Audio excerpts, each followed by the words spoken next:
It is January the 9th in the year 2023. So we made it through 2022, chapter over. This is our first service this year. We're running a little late today. I had set it for 4:45, thinking we'd be back, um, but that's okay. Uh, Shorter content on the service today, so hopefully this won't take us too long. I am broadcasting from Restream.io, and because of Restream, you can watch me live right now on Facebook at SSB Tabernacle and Twitch at SSB Tabernacle. Also on YouTube at Andy Liberty UO and Twitter at boring_plain. This is Scriptural Salvation Baptist Tabernacle. My name is Andy.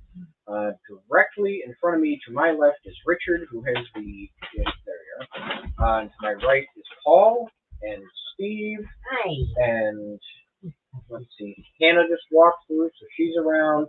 And Grace and Jacob and baby Leah and my wife Liz and dog Sweetheart. So, yep, we're all here. And without further ado, we're going to get started with a simple tune with a call and echo called Victory Chant. So hopefully this does what I want it to. But you know my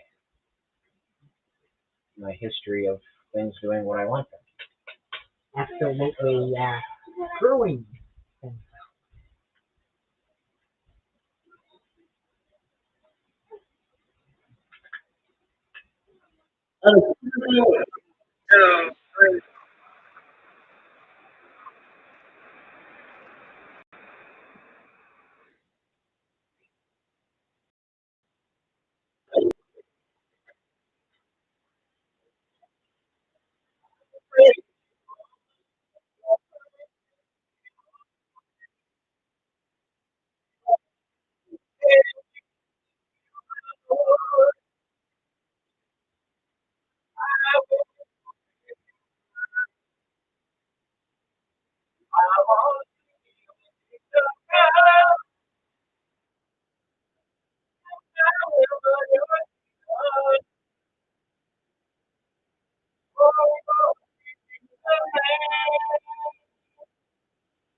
had enough of that.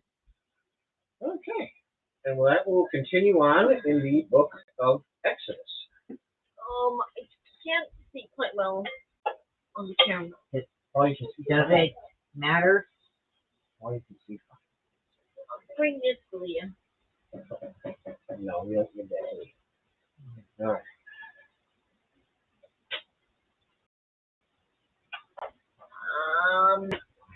Not showing up. I need it on the computer screen.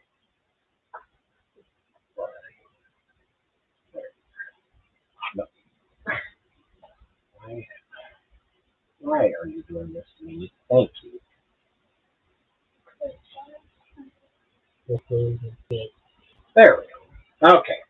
So this is our 14th lesson into the book of Exodus. We're on the 22nd chapter. We followed the Israelites through their slavery, through leaving Israel. Oh, through, maybe she's hungry. I don't know. No, she starts crying. She's crying right now.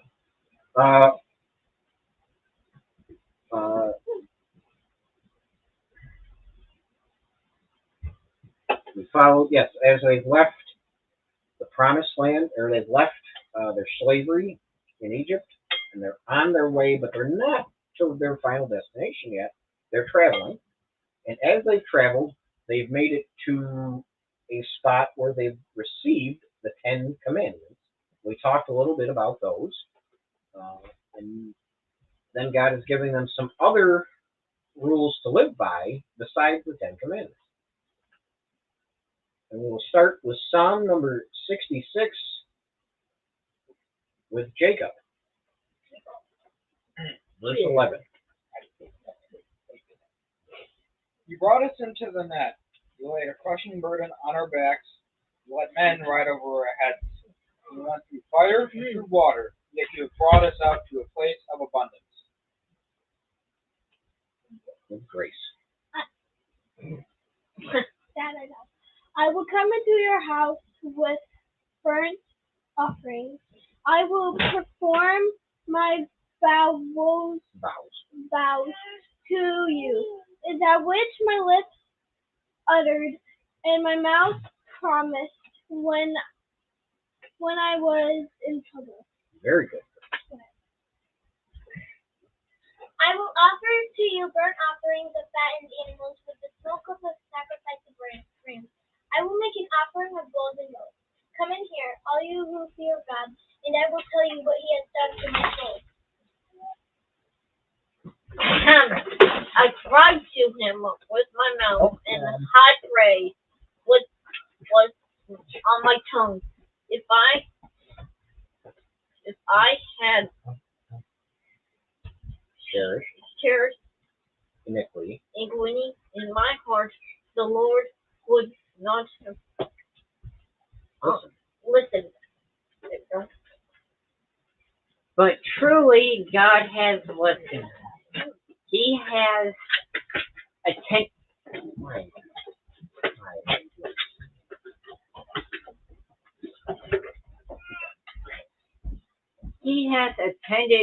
to the voice of my prayer. Blessed be God, because he has not rejected my prayer or remove his steadfast love from me. Very good. Now we will listen to verses 1 through 6 of Exodus 22.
So what this is doing is it's continuing in expanding on the rules that were laid out in the Ten Commandments. And we talked about the 10, the big ones. But the issue is that because we live in sin and we are not perfect people, any law that God lays out is unattainable. It's just a measuring stick to live our lives by, what we should strive to be, but there's no way we can run around with the rule book, everything that's with the Ten Commandments and everything that comes after it, and follow it perfectly, because we are humans that are sinful. The problem with laws like this is that people look at them as, well, you give me a law that I have to follow, and then you give me a way to make payment for the law. So if I can break any law that I want to, as long as I'm willing to make the payment for it. And that's not the way that you're supposed to look at these. You're supposed to look at these as, I want to live my life on a different level than the heathens and pagans that live around me. What you're supposed to do, like I said, is aim for being what these laws call for, be called out above the people that live around you. There's no way you can live perfectly to all of them, but you can better yourself every day with the help of the Holy Spirit to become a better person and to be have a better relationship with God. Now this section starts out with, if a man steals an ox or a sheep, which to me I find fascinating because we already covered this. Commandment number 8 is, you shall not steal. But if a man steals an ox or sheep, so the commandment gives us an outright don't do it, but we have direction on what you should do if somebody does. So we have our penalty outlined for a sitting judge or an official that would be trying to make this case right. So in the case of a normal stealing, you return the item. But here it says you steal the ox or the sheep and kills it or sells it, they get 5. You're supposed to pay back 5 ox for any 1 ox you steal, and 4 sheep for any 1 sheep you steal. Now this is a principle called restitution. You're not restoring and making even. You're not stealing an ox from somebody and then giving somebody an ox back. You did something bad. You stole the ox, which is somebody's livelihood in the ancient world, and you pay them back 5 times what you stole from them because you made their life absolutely awful. It's their livelihood.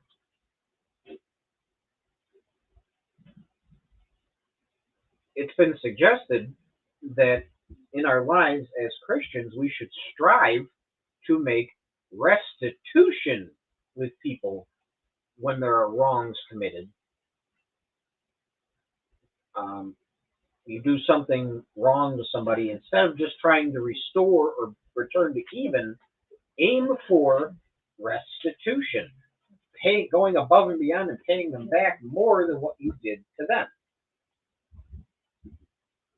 If a thief is found breaking in, now here it tells you right out that if somebody tries to break into your house and you killed them, their blood guilt for you killing them is not on you. You're allowed to defend your house because people shouldn't be breaking in and trying to steal things.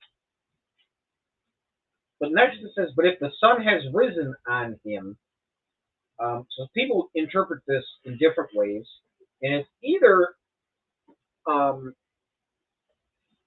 if somebody tries to break in during the day and you defend your house by killing them, you're guilty of their death. That's how some people interpret it. But it says if he's left there until daylight. So some people look at it as the thief breaks in and you kill him and you don't get rid of his body, you just leave it out and it's a desecration. It's bad. So it could be taken either way. But the biblical principle of you being able to defend your castle is right there in Exodus. But what makes this passage confusing is it's talking about stealing an ox and a sheep, paying restitution. Then it talks about if somebody breaks in, you're allowed to defend your house. And then it says, he shall surely pay. So I think that the little section on if the guy breaking in and you killing him is parenthetic. It's just a little parentheses of, oh yeah, and if the guy breaks into your house and you kill him and defend your house, you're allowed to. But the actual section here is about making restitution if somebody does wrong to you. Now, biblical principle is that you steal from somebody, you don't go to prison for grand theft. The deterrent isn't jail time, it's that now you owe debt. You have to pay the restitution back.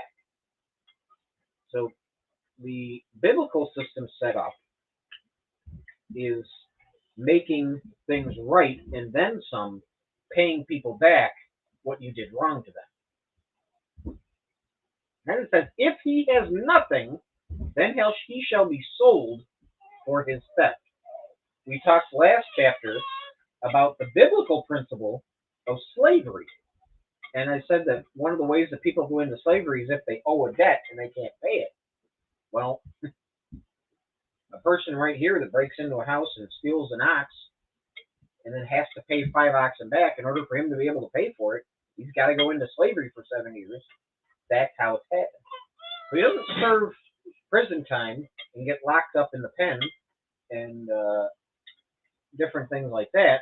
No, he has to go into slavery to the person that he's indebted to and work for him to pay off what he owes. Now, if somebody goes out and an ox is stolen, and they go out, so the person that has the ox stolen goes to the authorities and says, hey, my ox was stolen, and they go and they find the guy that has it, it says, he shall pay double. So if you steal something from somebody and they find you with it, you have to pay it back to them plus double. So 2 oxen for 1 ox.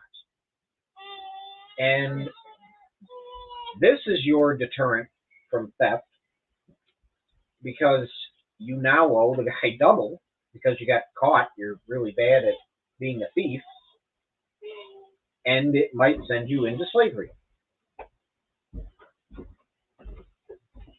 Your aim is to restore the man's livelihood by returning, and then give them interest and have to pay back extra so that you don't want to do it again. If a man causes a field or vineyard to be grazed over, so let's say there's a bunch of shepherds out, and they have their sheep with them, and they just let them go into somebody's field and eat all their grain, one, they're lazy shepherds, because you should be watching your sheep and they shouldn't be doing that. Or lets his beast loose and it eats another man's field.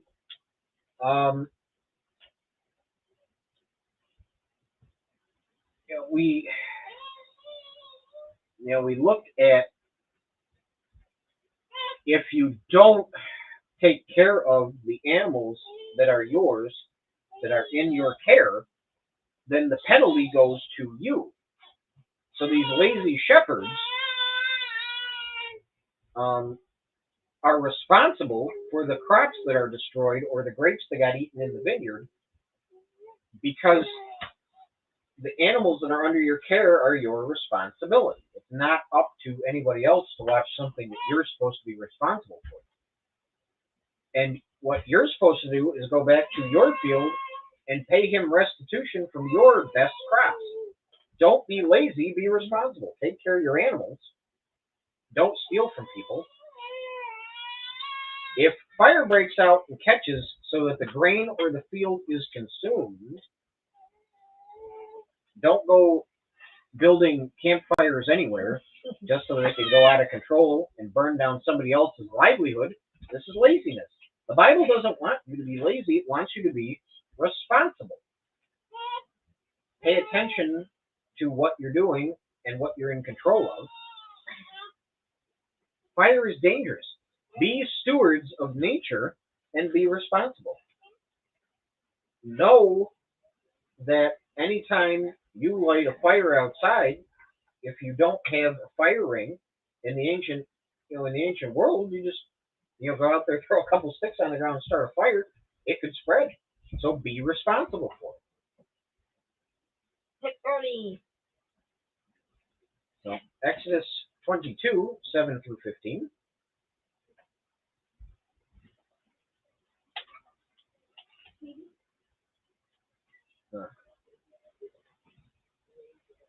Exodus 22, 7 through 15.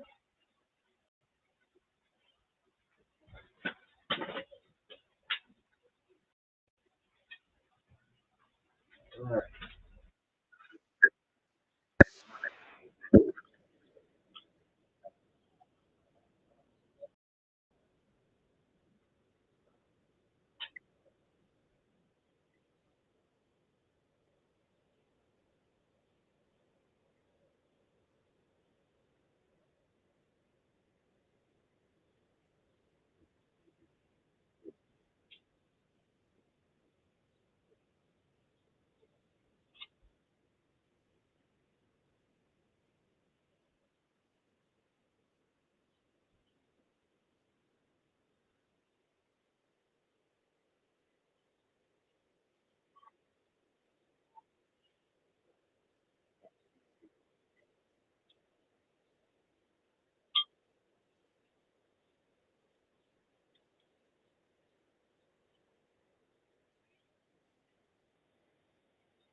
All right.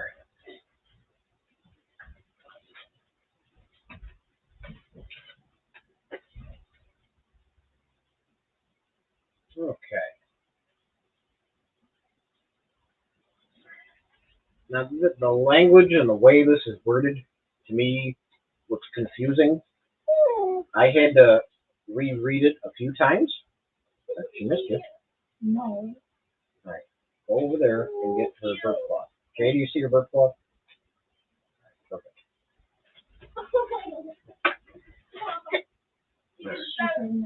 Oh, okay. All right. I thought you did. No. So the way this is worded, this is confusing. If a man gives his neighbor money or goods to keep safe, okay, Richard. This is a section about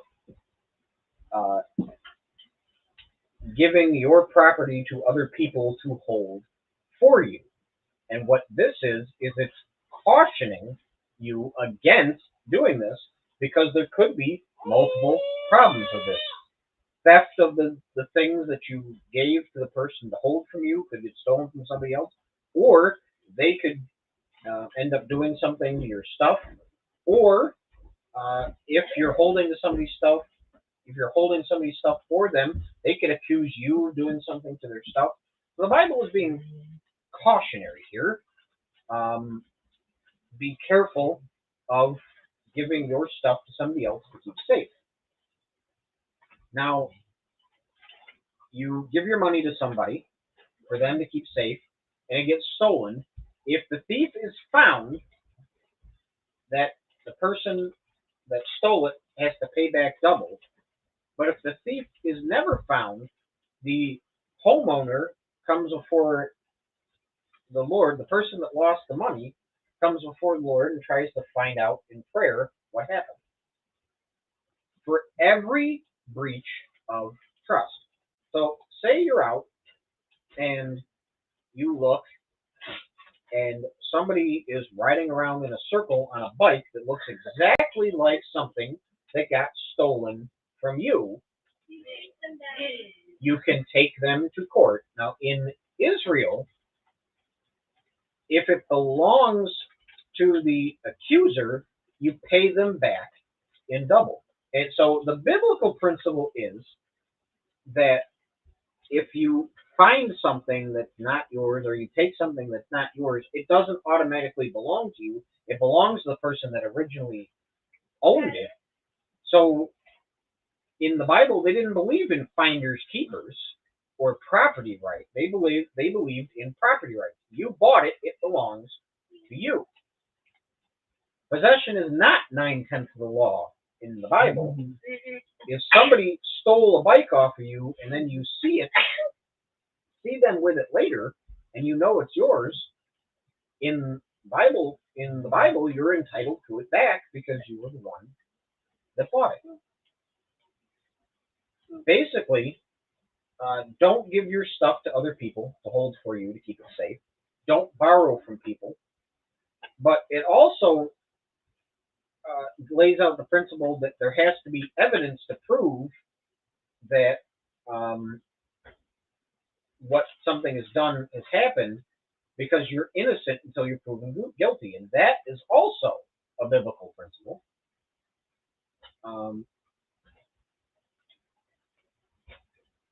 So you have, you lend an animal to somebody and they have it, and it is injured or dies. You're watching somebody's pet pig, holding it for them, watching it, and you're not paying any attention to it. It goes out in the backyard and it dies. It's the responsibility of the person that was supposed to be watching the sheep. And that in the Bible reiterates that. But if the person is there and you're watching the sheep and you saw it fall over from a heart attack, or the sheep just rolled over and died, then, or pig, or your bike just dies or whatever, then, because bikes fall over and die all the time.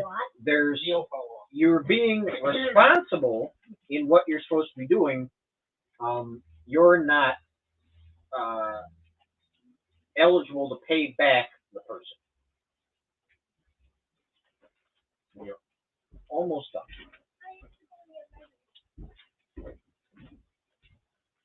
Can you give me 5 minutes? I think.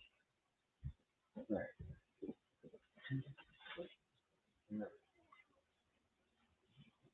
All right, and now we will finish up the chapter with verses 16 through 31.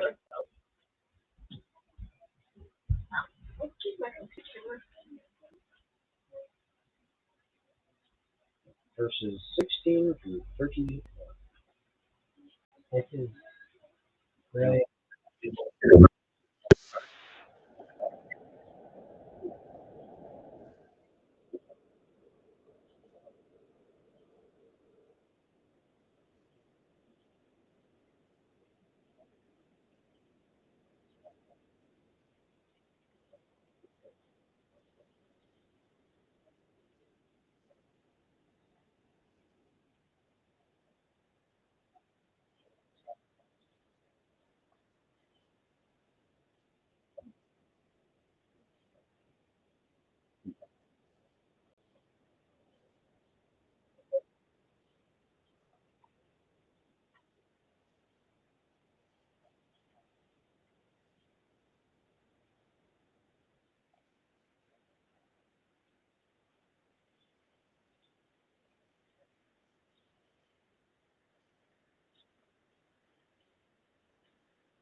like I said, that's the very last section. So,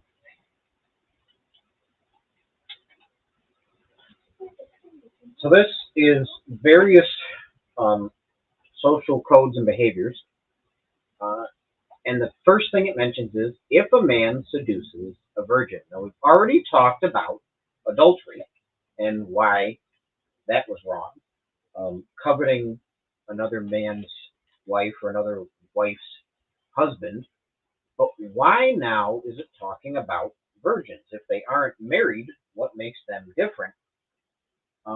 Israeli society, it considered anybody that wasn't betrothed to be married a virgin.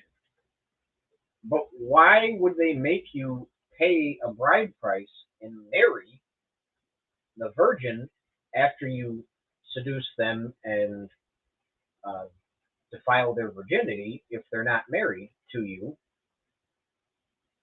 In Genesis, we talked about Adam and Eve and how they were made for each other.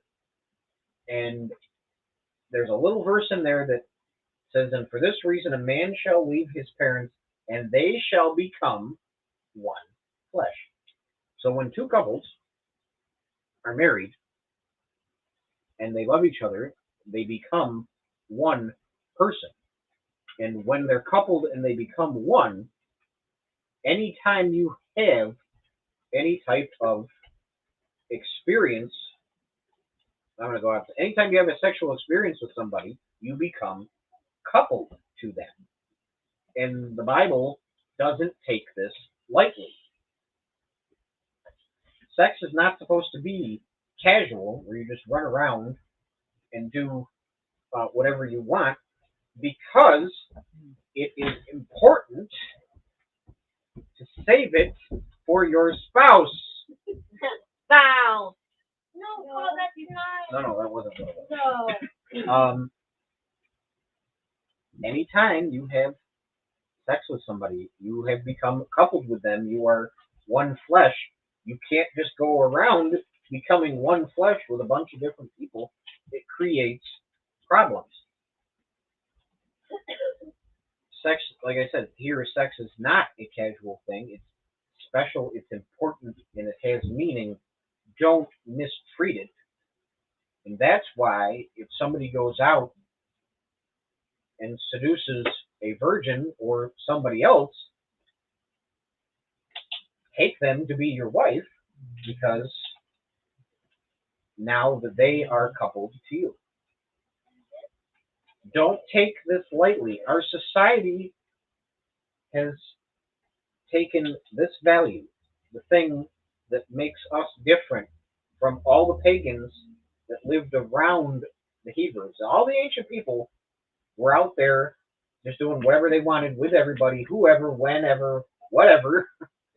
Didn't matter. This was not a priority to them, but in biblical society, to a Christian, to an Israeli, a practicing Jew, this is something that defines us as different from others. When we recognize that the whole reason why God created one man and one woman was so that one man and one woman could couple themselves together and become one flesh for life, then we realize what God's plan is. And then all of a sudden it changes, it becomes very random and says, you shall not permit a sorceress to live. So here we are talking about virgins and bride price, and then it says, you shall not permit a sorceress to live. During the Salem witch trials, they used this verse a lot. They would point at people that they accused to be witches and say, you shall not permit a sorceress to live. She's got 25 cats, lives by herself, and she's an old woman, so she must be a sorceress. You will not permit a sorceress to live. And she wears a pointy top hat. Yeah. But the biblical principle is you need evidence. Somebody needs to see her doing the actual sorcery. You can't just go out, point at anybody, accuse them of being a sorceress, and put them to death. Then next it gets strange once again. It says, whoever lies with an animal shall be put to death. Bestiality, not natural. Don't do it. There are people at my workplace that are in there because of bestiality. Sheep and dogs and other animals. This is criminal. This is not natural. Don't do it. It's bad. That is shit. That you acting like a sheep. Well, why did you just call a Okay. sheep a shit?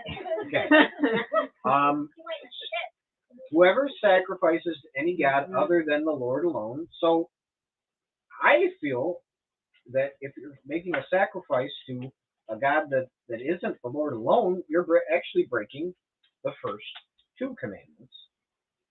That you shall have no other gods before God, and the commandment against making idols. Because if you're sacrificing to another god, it's not our God. You've made an idol, and you're having that idol before our God. So you're breaking two of the major ones. The very first two. You shall not wrong a sojourner or oppress him. Now, some people take this verse and they say that anybody that's wandering around and claims that they don't have anything and needs to live in your house is a sojourner and you have to take care of them. That's not what this verse is saying. What it's saying is treat everybody with dignity, because the Israelites for you were sojourners. They were guests in the land of Egypt and they were treated like slaves. They didn't belong there. And what this verse is talking about, it isn't talking about everybody that looks downtrodden and they've got next to nothing. And you leaving almost? Okay. You don't just take in anybody off the street that claims that they're homeless or that they're having a tough time in life and take them in, or anybody like that. That's not what this verse is saying. It's saying don't forget where you came from, because the Israelites were slaves in Egypt. They were treated badly. They went in there as guests and were turned into slaves. Don't do that to somebody else. You shall not mistreat any widow or fatherless child. The widows, women who don't have husbands because they have died, or children of the widows or children that don't have fathers, are defenseless. They don't have a man of the house to protect them. They are unprotected. They are the lowest of society. They need love and compassion, not mistreatment. God is saying don't go out of your way to treat them bad, because they need love and compassion instead. If you lend money, you shall not be like a money lender to him. Here we're talking about the almighty dollar. Capitalism, market economy. You go out there trying to make a buck. You're trying to always enhance your bottom line and get your ink into the black. But what the Bible is telling you is if there's a poor man that needs to borrow a few bucks, don't be a predatory lender and charge him a ton of interest. Give the man the money and give him time to pay it back to you if you're going to do it. You don't have to, but don't be a monster about it. If ever you take your neighbor's cloak, return it to him before the sun goes down. Don't borrow for extended periods of time.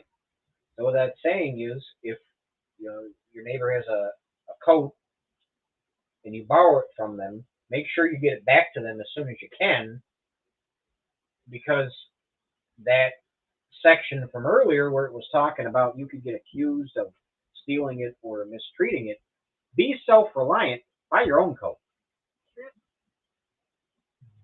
You shall not revile God nor curse any ruler of your people.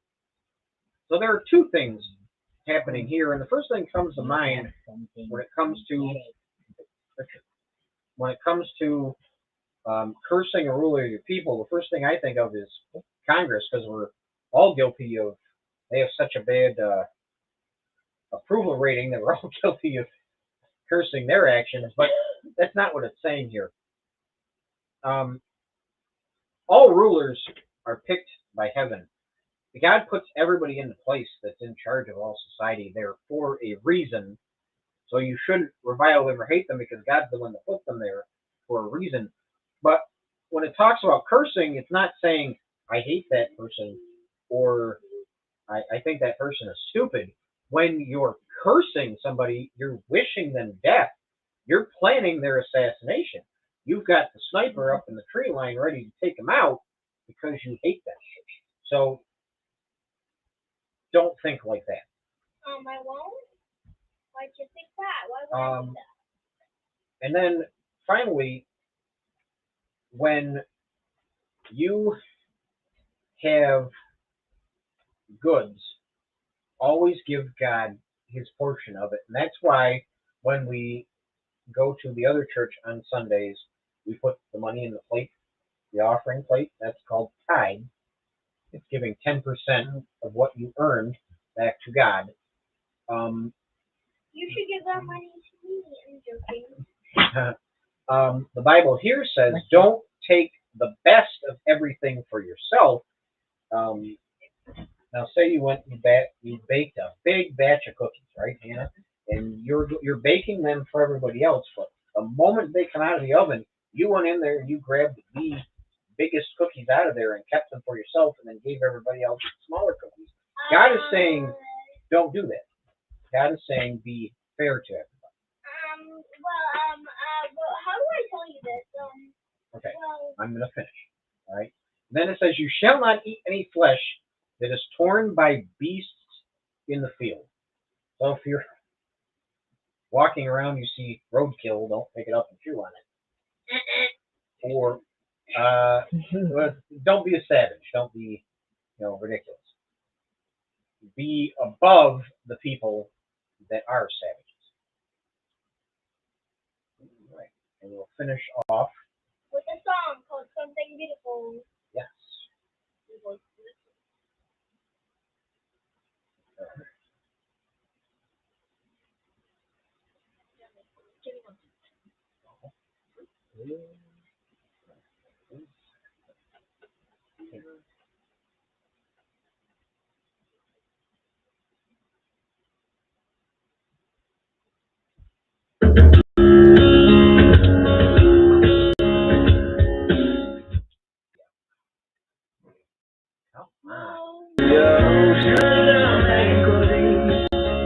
I feel the waves crashing on my feet. It's like I know where I need to be, but I can't figure it out. I can't figure out just how much air I will need to breathe. When your tide rushes over me, there's only one way to figure out. When you let me down, will you let me drown?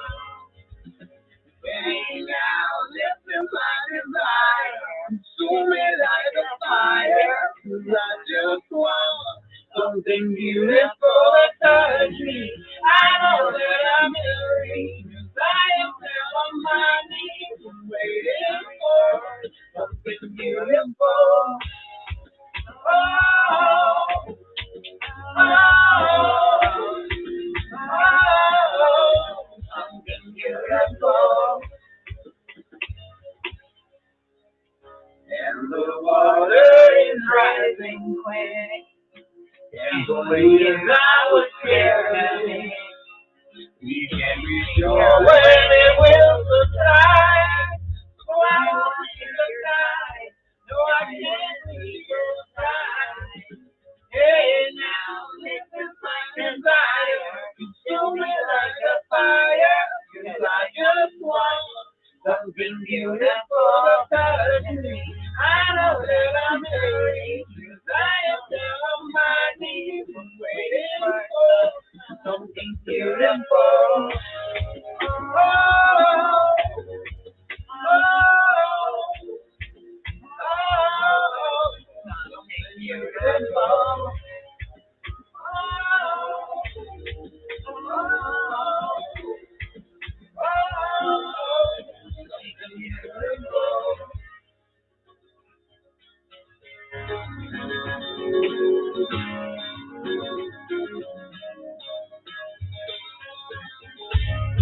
in a daydream. I couldn't live like this. I wouldn't stop until I found something beautiful. When I wake up, I know I will live. It will come what I need. Something beautiful. Hey, now, this is my desire. Give me like a fire. I just want something beautiful. Touch me. I know that I'm in reach. I am down on my knees. I'm waiting for something beautiful. Oh, oh, oh, something beautiful.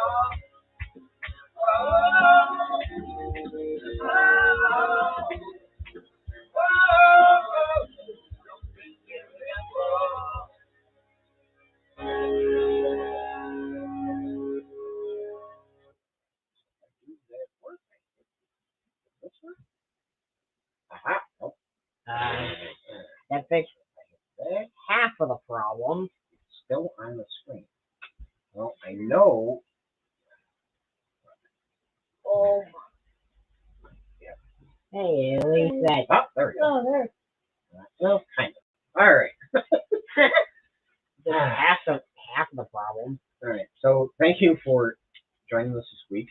Hope you learned something about biblical law code and restitution to people, various social things that you should obey in your life. If you made it this far, you enjoyed it, join us again. We'll continue on the study in the book of Exodus until the Israelites get home. If you made it this far and you didn't enjoy it, thank you for getting this far. Hopefully you learned something. I'm going to finish off by reading a verse out of 2 Corinthians. And let's see, 2 Corinthians chapter 13, verse 14. It says, "The grace of the Lord Jesus Christ and the love of God and the fellowship of the Holy Spirit be with you all. Thank you and have a good night."